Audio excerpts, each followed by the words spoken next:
It's time for the 6th round of the UzChess Cup, and we have Grandmaster Vidit Gujrathi coming in here. Vidit has had a pretty tough event. He has had 2 losses, here 3 draws, and now he's facing Mukhiddin Madaminov. Mukhiddin Madaminov, of course, a very strong player, but prominently known in the world of chess as the second of Javokhir Sindarov. And Vidit makes his way to the board. It's going to be an important game. His opponent is rated 2586. He's a very ambitious player, so Vidit would be looking for his first win today. And Mukhiddin, there he enters in. He is a ball of energy, such a positive guy, and he has had such a wonderful event here. He managed to beat Nepo in round 1, Theodoru in round 2, then he lost 2 games to Shamshiddin and Yakuboyev, and then beat Shakhriyar Mamedyarov. So 5 decisive games in 5 games. He's a guy who is out there to either win or lose. Handshake, and let's see what happens here. Madaminov opens the game with pawn to e4, and Vidit, like he does always, takes his time for the first move. And let's see what Vidit plays. He's usually playing e4, e5. Will Vidit change here? Will he go for something sharper? Karo Khan maybe, the Sicilian. He plays e4, e5. Vidit is like, my opponent is the guy who does a lot of things. I don't need to do much. Let's see, knight to f3. And Vidit goes knight to c6. We have the Ruy Lopez with bishop to b5 played by Madaminov. And Vidit Gujrathi now plays his knight to f6. He's even ready to go for the Berlin. Wow. Interesting. Anti-Berlin played with pawn to d3. If you want to allow the Berlin, you have to castle here. And this is the main line with d4 and this endgame, which has been seen so many times before. But of course d3 stops it. Vidit brings his bishop out. Pawn to c3 played, stopping knight d4 as a move. And now Vidit castles here. Vidit is a big expert in this line.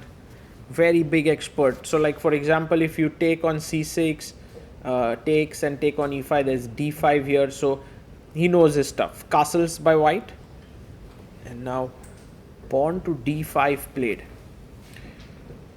So Madaminov goes knight d2, and he tries to control the e4 pawn here. Pawn takes pawn, and now pawn takes pawn taken to equalize the space in the center. We have pawn to a5 played even. So the thing is, if you take here, then b takes c6 and take here, you have rook e8, bishop comes to a6 and knight g4, a lot of pressure. So that's the reason why a4 played by Madaminov.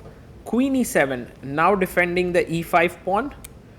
Vidit has played this position before against Veselin Topalov at WR Masters in 2024. Vidit had won that game against Topalov, and here knight a7. This was exactly the same line. I believe Topalov played bishop c4 here, but Madaminov goes bishop d3. He improves perhaps, or he knows his stuff here. Bishop d3, rook d8. Vidit takes his time. You can see Madaminov has 1:30 on the clock. The bishop is attacked. You can play your queen to c2 now. That's the best place for the queen to go to. He does play it, and Vidit goes h6. A useful move, just taking control of the g5 square. And now knight comes out to c4. So we have 2 attackers here on the e5 pawn. a5 is attacked, so knight c6 seems like the most natural move. Vidit brings with him something to eat. Knight comes to c6. And Mukhiddin goes knight e3. With this, he's planning to go to d5, also f5. bishop comes out to e6 for Vidit. Very solid position. Bishop b5 again, this time now with the idea of maybe taking and the e5 pawn being little soft. So Vidit goes knight a7, and if you get tempted to take this pawn, then after takes you have bishop takes h3 and the knight is hanging. So currently that pawn is not loose. He comes back bishop e2 this time, and I guess Vidit can come back to c6. He plays his knight to c6.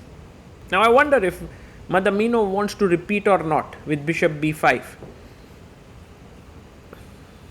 Well, he chooses not to. He goes knight h4 and now threatening to come to f5. Vidit goes g6, slightly weakening the king side, but the king can move up later to g7. Madaminov comes back to f3 and Vidit brings his king up. Do you think that bishop will once again go to b5? That would be crazy, 3 times. Okay, rook e1. And now Vidit is the one who goes for the f4 square. He plays knight h5. But I do feel like bishop b5 is not a bad idea. You know, you're once again creating threats here. The position has slightly changed because of g6 and king g7. Bishop b5 on the board. He goes queen to f6. And the point is that now bishop h3 ideas are there in the air. So we have to be very careful. Knight g4. Nice move. Because now the queen is attacked, and if bishop takes g4, you have h takes g4. So with it takes, h takes g4, and now the knight on h5 has to move. He goes knight f4, and perhaps g3 would be a nice little kick there. And yes, this is a bit weak, and the knight is on f3 is a bit loose. If you go knight h3, I have king g2. He goes knight d3, and the idea is bishop takes, there is queen takes f3. So that's the point. That's a very nice little point that Vidit has, and that's why he gets up. But he's completely missed his opponent's reply. Boom! Bishop takes g5. What a move. And the point now is that he goes king g8 back, because if he takes here g5, he loses the queen. King g8, king to g2. Excellent chess here shown by Madaminov. He gives up the exchange and in return gets this bishop g5 completely control on dark squares, rook h1 coming, rook d7 played by Vidit. And all of a sudden his position is completely lost. It's just insane how things have turned around, and it doesn't even look so bad. But look at how much winning he is. Bishop f8. Now, okay, if you trade here, I think Vidit's position improves slightly. But Madaminov is very smart. He keeps the bishops on the board. Bishop e3. And the knight on c6 does not have good squares to go to. Bishop g7. On the surface, everything looks okay for Vidit. You know, bishop c4, lovely move, taking the diagonal now. Knight g5 coming up next.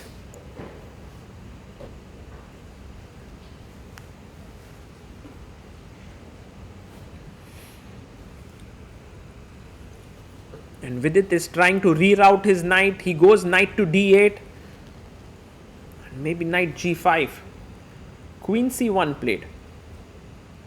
Okay, somewhere with the idea of maybe trading bishop h6. We have knight e6 and now bishop to h6. So if the bishops are traded, the queen can enter in. And we have bishop dropping back to h8 square. And now queen e3. Maybe better was rook h4 followed by queen h1. But queen e3 played. Can Vidit hold on to this position is the question. It's not going to be simple. He goes rook d8, taking the open file, and Madaminov goes knight to g5. So he's happy to trade here because bishop g5 and you lose material. So queen e7 played, knight takes e6, fe6, spoils the structure totally. And now queen comes back to c1 so that the bishop can also drop back. Vidit has only 2 minutes 45 seconds. He plays his bishop to f6.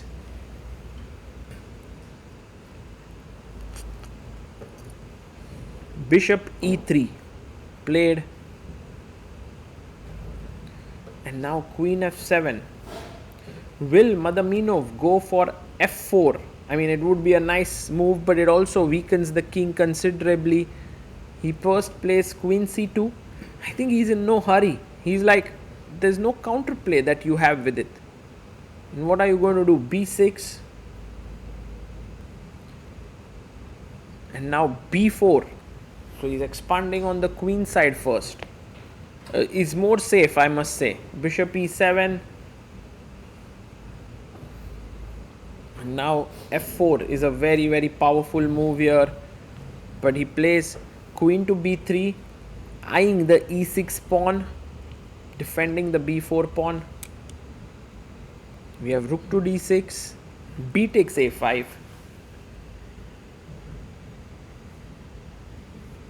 And with it takes back, b takes a5, reaching move 40, getting 30 extra minutes on the clock. And now Mukhiddin goes queen to b5. He's also slowly and steadily improving the position, not in any hurry. He's attacking the pawn on a5 maybe. And with it goes g5.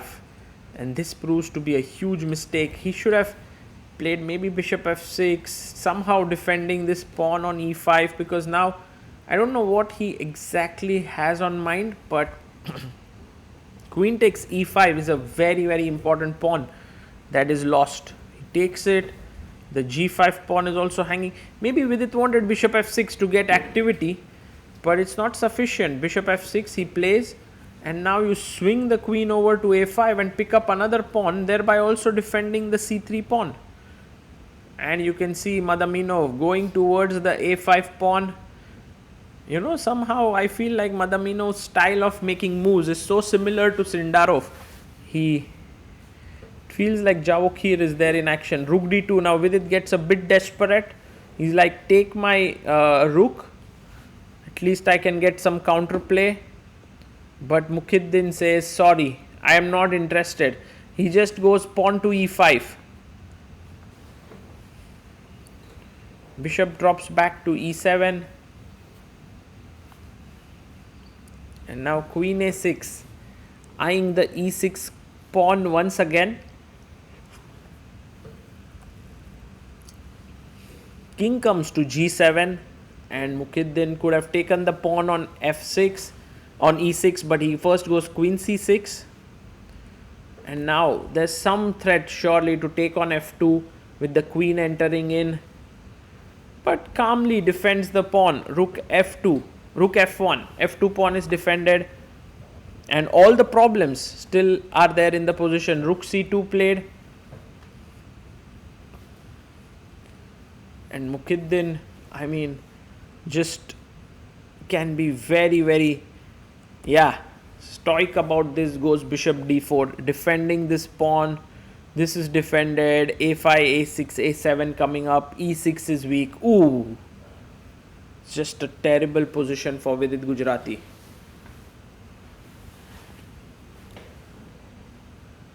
Now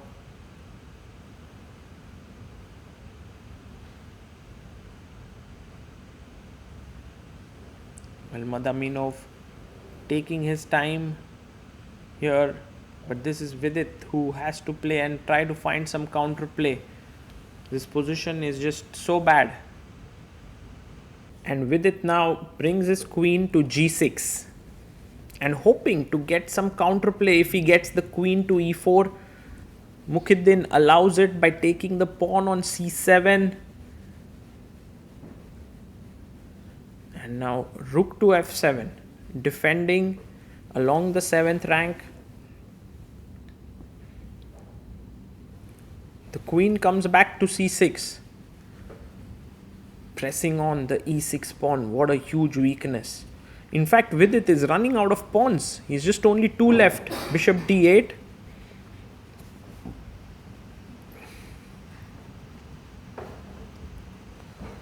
And queen takes e6. He takes another pawn. Now the only way to get something is to keep the queens on the board. Queen e4 and hope for some kind of counterplay. King goes to g1. Rook f3. And Vidit's hope is rook takes, pawn takes and checkmate. But queen g8. King comes up and I think it's all in checks now. Queen h8 check. King g6. And queen to h5 even. You lose the g5 pawn also with a check. I mean, you are 6 pawns down. But e6 check. He doesn't even take the g5 pawn. The bishop comes to f6. And Mukhiddin takes. Queen takes g5. He has so much time on the clock. He cannot go wrong now. 20 minutes more. King h7. And queen to h5. Continuing the checks. King g7. And queen to f7. King h6. And now a very nice move. Bishop e3 check. So you have to take the bishop. And now you take on f6. Takes on f6 with a check. King h7. And it's turning out to be all over. Queen check. And followed by another check coming up. If you go to g7, I have queen g5 check, picking the rook. So king g6, and now king has to go back and check from here, and picking this up is game over. Of king f6, there is queen here, or fe3 check. And with it resigns. Mukhiddin Madaminov scores a very, very powerful win.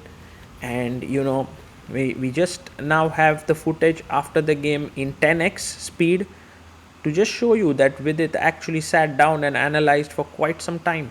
But a 4th win for Madaminov as he joins the lead at the top along with Shamshiddin Vokhidov. What an incredible performance by this youngster. And Vidit, well, it's nice to see him analyzing. He has 3 draws and 3 losses. Not the kind of performance he would have liked, but he has a chance to come back in the last 3 rounds for sure. And Madaminov, well, what to say? This guy, I guess, has already crossed 2600 now. He was on 2586 before this tournament. He's gaining 18 elo points, so he's crossed 2600. And yeah, we did interview him after the game, so you can actually check out the interview of Himang. And you can see with it going out there and also taking some pictures with the fans. That was very nice of him. The only one with all decisive games. Yeah. Well, I will let you get some rest, prepare for your big day tomorrow. I know you're one of the leaders, which is really exciting. And Thank you. best of luck for the I'll last try. rounds. Thank you very much. And Madaminov, just 2 questions from my end.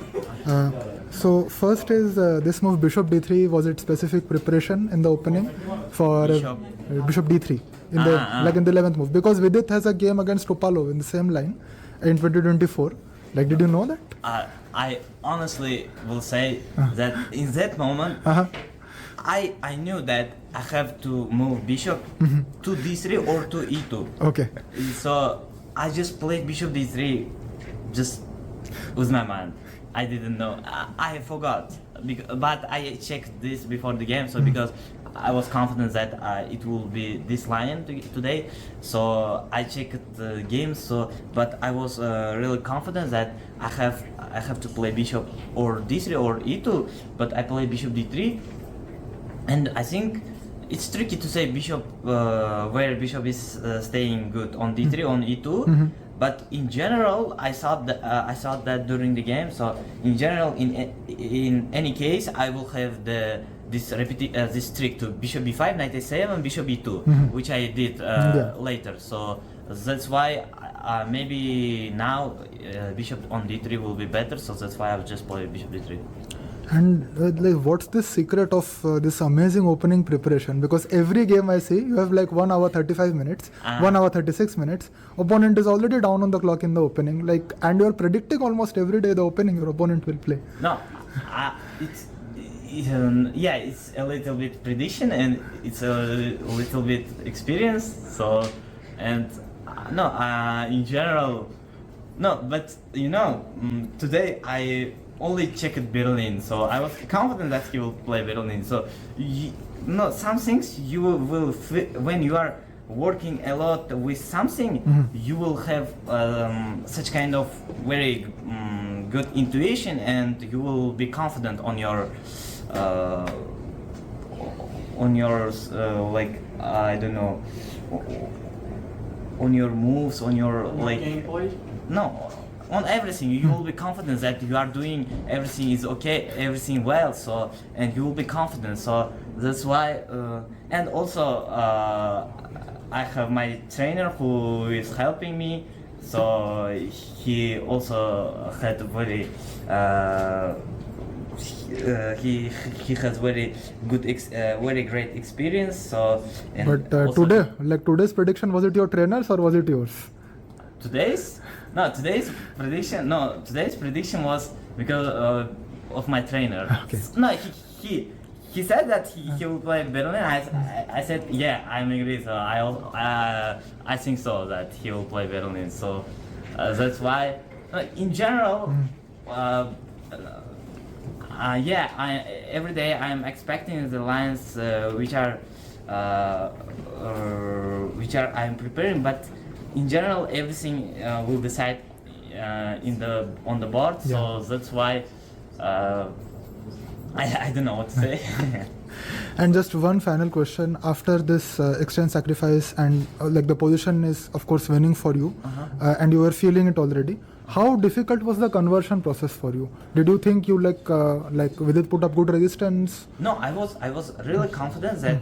I have to win this game because it's so many. It's for exchange. I got so many things, but when I played Queen E3, Rook A D8, I played Knight G5, and I was 100% like I thought that I'm winning. Okay. And he played Queen E7. And now I calculate some lines. When he played Queen E7, I want to play first of all Knight E6, F takes E6, Bishop G5, Bishop F6, and here I want to play Rook H6. But to Rook H6, he will play King G7, and here my idea was to play Bishop H4. It's such kind of strange move, but here he has to play Bishop H4, Rook H4, and Queen F6. I didn't see the winning, so that's why. I thought that it's when you give up the exchange, it's better to play with two bishop.